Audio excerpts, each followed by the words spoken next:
Welcome दोस्तों, हम लोग लर्न कर रहे हैं जीएसटी रजिस्ट्रेशन से रिलेटेड प्रोविजंस। प्रीवियस सेशन में मैंने आप लोगों से काफी कुछ डिस्कशन किया हुआ है।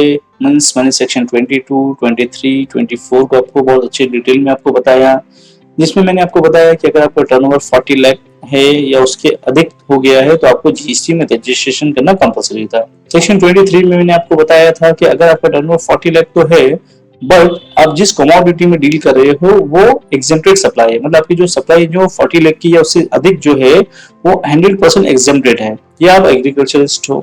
बाद में मैंने आपको सेक्शन 24 में बताया कि जो कंपलसरी रजिस्ट्रेशन होता है वो कौन कौन आता है उस कैटेगरीज में। फर्दर प्रोसीजर रजिस्ट्रेशन हमने लर्न किया सेक्शन 25 में।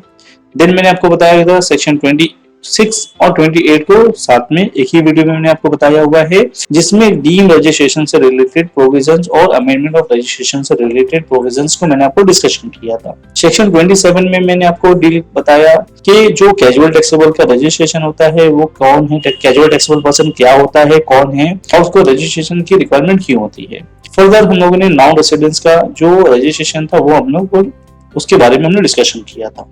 लास्ट सेशन में मैंने आपको डिस्कस किया है सेक्शन 29, जिसमें कैंसिलेशन से रिलेटेड प्रोविजंस को हमने डिस्कस किया था।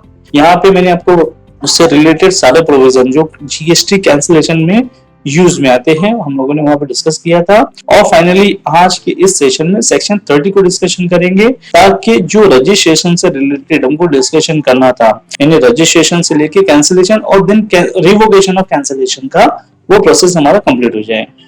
दोस्तों अभी बात करते हैं कैंसिलेशन से रिलेटेड, मतलब जो जीएसटी कैंसिल्ड अगर आपका हो गया है तो उसको रिवोक किस तरीके से करना है, उसके लिए क्या गवर्नमेंट ने प्रोविजंस बनाए हुए। अब लास्ट सेशन यानी अगर आपने सेक्शन 29 को अगर आपने नहीं देखा है तो उसको एक बार जाकर आप वापस से देखो, ताकि अगर आप ये देखो सेक्शन 29 को ठीक से आप समझोगे तो सेक्शन 30 को समझने में आपको ज्यादा दुश्वारी नहीं होगी। सेक्शन 29 में मैं आपको जरा सा बताता हूँ कि यहाँ पे जो जीएसटी का कोई कैंसिलेशन है तो दो चीजें है उसके अंदर।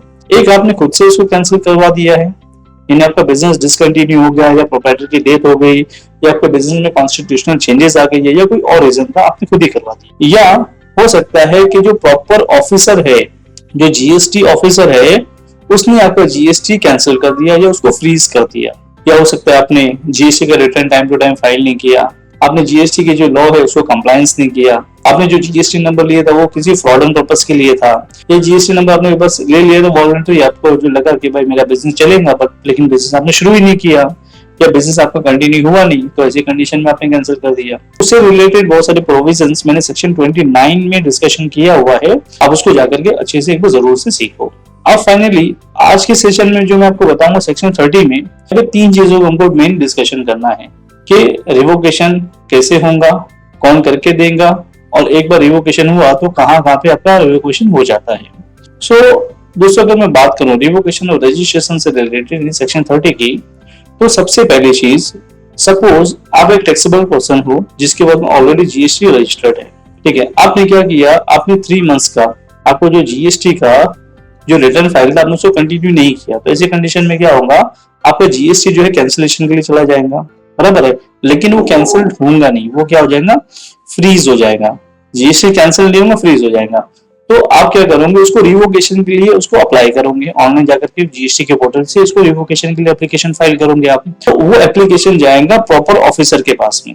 लेकिन ये एप्लीकेशन आपको कब करना है, जब आपका सपोज आपने क्या किया कि जैन मंथ में 2022 में आपने रिटर्न फाइल नहीं किया, फेब मंथ में 2022 में आपने अपना रिटर्न फाइल नहीं किया, उसके बाद में मार्च मंथ में भी आपने अपना रिटर्न फाइल नहीं किया, तो प्रॉपर ऑफिसर क्या करेगा, आपको एक शो कॉज नोटिस शेयर करेगा, मतलब आप अपना रिटर्न फाइल क्यों नहीं कर रहे हो, ठीक है। उसका रिटर्न फाइल करने के लिए बोलेगा, अगर आप नहीं करते हो तो आपका क्या जीएसटी क्या करेगा, वो फ्रीज कर देगा। तो आप इस मंथ तीनों भी रजिस्टर मतलब जो रिटर्न फाइल नहीं कर सकते, जीएसटी की जो लाइबिलिटी जो आपके पास में जो है, आपके पास में जो जीएसटी का अगर क्रेडिट है तो उसको आप यूटिलाइज नहीं कर सकते, बहुत सारे ऑप्शंस आपके वहां पे बंद हो जाएंगे। तो आप क्या करोगे, ऑनलाइन जाकर के जीएसटी के पोर्टल से रिवोकेशन फाइल करोगे। तो ये रिवोकेशन का फाइल करना है जब आपने को जीएसटी ऑफिसर ने, मतलब जो प्रॉपर ऑफिसर है, वो आपको जो शो कॉज नोटिस भेजेगा कि भाई आपने जीएसटी का रिटर्न फाइल नहीं किया, वो फ्रीज कर दिया, तो आपके पास 30 दिन का टाइम है, उतने टाइम के अंदर ही आपको इसको रिवोकेशन के एप्लीकेशन फाइल कर देना है। लेकिन ये प्रोविजंस में है,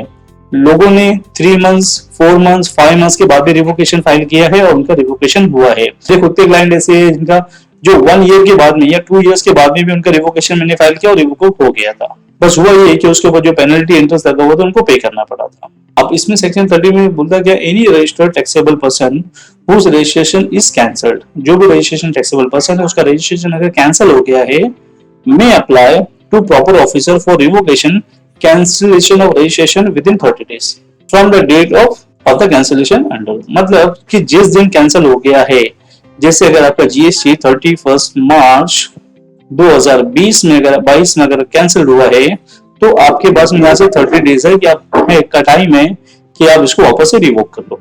अगर इससे ज्यादा लेट हो जाता है तो इसका मतलब ये नहीं कि आप रिवोक नहीं कर सकते, तो भी आप उसको रिवोक कर सकते हो। आपको उसका ऑनलाइन एप्लीकेशन फाइल करना होगा। ये तो प्रोविजन में है कि आपके पास में 30 डेज है, 30 डेज के अंदर आपको उसको करना है। इसके बाद भी आप कर सकते हो, उसके लिए भी प्रोविजन है।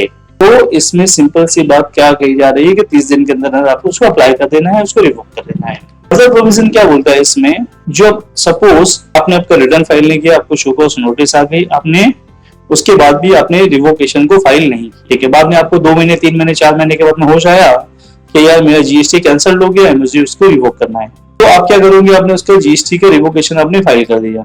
जब जीएसटी रिवोकेशन आपने फाइल किया तो वो एप्लीकेशन आपका जाएगा प्रॉपर ऑफिसर के डेस्क पे। अब जो प्रॉपर ऑफिसर जो है वो उसको या तो रिजेक्ट करेगा आपके एप्लीकेशन को या तो अप्रूव करेगा। अगर वो रिजेक्ट करता है तो वो आपको बिना शो कॉज नोटिस ये रिजेक्ट नहीं कर सकता है। क्यों? क्योंकि ये हमारे संविधान में है। प्रॉपर ऑफिसर क्या करेगा, आपको एक शो कॉज नोटिस भेजेगा कि भाई मैं क्यों तुम्हारा जीएसटी का एप्लीकेशन कैंसिल ना करूं, मतलब जो एप्लीकेशन आपने रिवोकेशन का दिया हुआ है इसको अप्रूव क्यों नहीं करूं, मतलब मैं इसको रिजेक्ट कर दूंगा, क्यों उसका मैं प्रॉपर प्रोसेस करूं। वो आपको बिना उसके आपका एप्लीकेशन रिजेक्ट नहीं करेगा। और रिजेक्ट इसलिए कर देगा क्योंकि आपको आपने जो जैसे आपने हो सकता है कि आपने रिटर्न फाइल रेगुलरली 3 मंथ्स का फाइल नहीं किया, आपके पास में नोटिस आई, आपने उसका नोटिस का भी आंसर नहीं दिया, अभी क्या हो गया, कैंसिलेशन में चले गए। आपने ये प्रोसेस मतलब रिटर्न फाइल नहीं किया था, मार्च तक आपने उसको फाइल नहीं किया था। आपको क्या हुआ कि भाई जून में आपको होश आता है कि यार मेरा जीएसटी को मुझे वापस से जिंदा करना पड़ेगा, उसको वापस से रिवोक करने की जरूरत है। आपने क्या किया कि ऑनलाइन जाकर के रिवोकेशन की एप्लीकेशन फाइल कर दिया।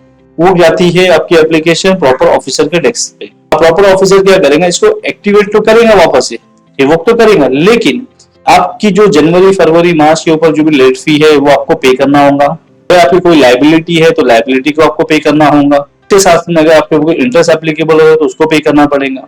भले ही आपके पास में मान लो भाई यहाँ पे आपके पास में 50 लाख रुपए की क्रेडिट है आपके अकाउंट में, लेकिन इसके बावजूद भी ये जो लायबिलिटी अगर आपके ऊपर आ रही है, आपके ऊपर कोई लेट फी आ रही है, आपके ऊपर इंटरेस्ट आ रहा है, ठीक है, ये सारी चीजें आपको वापस से आपके कैश लेजर से वापस से अलग से पे करना होगा। ऐसा नहीं कि भाई 50 लाख में से बोले इसमें से मैं कम कर देता हूँ, इसको आप नहीं कर सकते, आपको उसको अलग से कैश में नेट बैंकिंग के थ्रू आपको पे करना पड़ेगा। गवर्नमेंट ने जीएसटी के पोर्टल को बहुत अलग बना दिया है। मतलब ये मत सोचो कि भाई मेरे पास में 50 लाख की जहाँ पे क्रेडिट है जीएसटी की, मैं इसमें से जो भी मेरी नोटिस मतलब जो मेरे ऊपर लायबिलिटी आ रही है, जैसे liability related to late fee है, लायबिलिटी रिलेटेड टू इंटरेस्ट आ रहा है भरने के लिए, ये सारा आपको कैश में भर करके फिर उसके बाद ही वो रिवोक होगा। तो जो आपको शो कॉज नोटिस देंगे ना आपको प्रॉपर ऑफिसर, और जो आपको रिजेक्शन अगर करेगा तो आपको यही बोलेगा कि आपके ऊपर जो बड़ी लायबिलिटी आ रही है तो क्लियर करो, आपके ऊपर जो लेट फी आ रही है उसको पे करो, इंटरेस्ट को पे करो, उसके बाद आपका जीएसटी वापस से रिवोक होगा। तो this is all about section 30। इसके बाद में आता है कि आपने सेक्शन 26 में देखा होगा कि मैंने बताया कि अगर ड्यू रजिस्ट्रेशन से रिलेटेड प्रोविजंस के बारे में हम लोगों ने यहाँ बात किया था। अगर आपने वो वीडियो नहीं देखा तो एक बार वापस से देख लेना।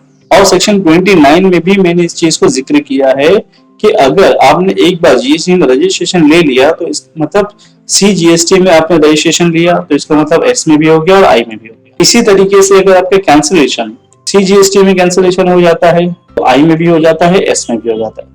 ठीक इसी तरीके से सेक्शन 30 में अगर आप रिवोकेशन एप्लीकेशन फाइल करते हो और आपका जीएसटी जो कैंसिल्ड हो गया है वापस से रिवोक हो जाता है, तो इसका मतलब ये है कि सी में भी रिवोक हो गया है, एस में भी हो गया, आई में भी हो गया, यू में भी हो गया। ऐसा नहीं कि इसके लिए अलग से रिवोकेशन करना है, यहाँ अलग से करना है, यहाँ अलग से करना है या अलग से करना है, ऐसा नहीं है। सिंपल सी बात है कि आपको हर जगह मतलब एक बार आपका रिवोक हो गया तो इसका मतलब सारे एक्ट में आपका जो रिवोकेशन हो गया है। तो यहाँ पे मैंने 3 चीजों के बारे में आपको बताया है कि अगर आपने जीएसटी का आपका कैंसिल हो गया है, आप उसको ऑनलाइन रिक्वेस्ट फाइल कर सकते हैं विद इन 30 डेज। 30 डेज में जैसे आप उसको अप्लाई करोगे तो वो एप्लीकेशन आपके प्रॉपर ऑफिसर के पास में जाएंगी और प्रॉपर ऑफिसर चेक करेगा कि आपके ऊपर कोई लाइबिलिटी, कोई लेट फी वगैरह पेंडिंग है क्या। इनकेस अगर आपके ऊपर कोई लाइबिलिटी, लेट फी वगैरह पेंडिंग है तो उसको आपको पे करने के लिए बोलेगा। ठीक है, जब उसको पे कर दोगे उसके बाद ही आपका रिवोकेशन आगे प्रोसेस होगा। एंड फाइनली, अगर आपको वीडियो अच्छा लगा हो तो आप मुझे कमेंट बॉक्स में मुझे आपका फीडबैक दो, और अगर आपको कुछ चीज ऐसी है जो आपको नहीं समझ में आई, you can ask me in the comment box. ठीक है, और आपको मुझसे डायरेक्ट कम्युनिकेट करना है रिलेटेड टू किसी भी टॉपिक, जीएसटी, इनकम टैक्स या टीडीएस से रिलेटेड। अगर आपको कोई भी क्वेरी है तो आप मुझे डायरेक्ट व्हाट्सएप कर सकते हो इन पर्टिकुलर नंबर, या आप मुझे चाहो तो कॉल भी कर सकते हो। और इस तरीके के अमेजिंग वीडियोस के साथ में जुड़े रहिए हमारे साथ फ्यूचर कैफे में।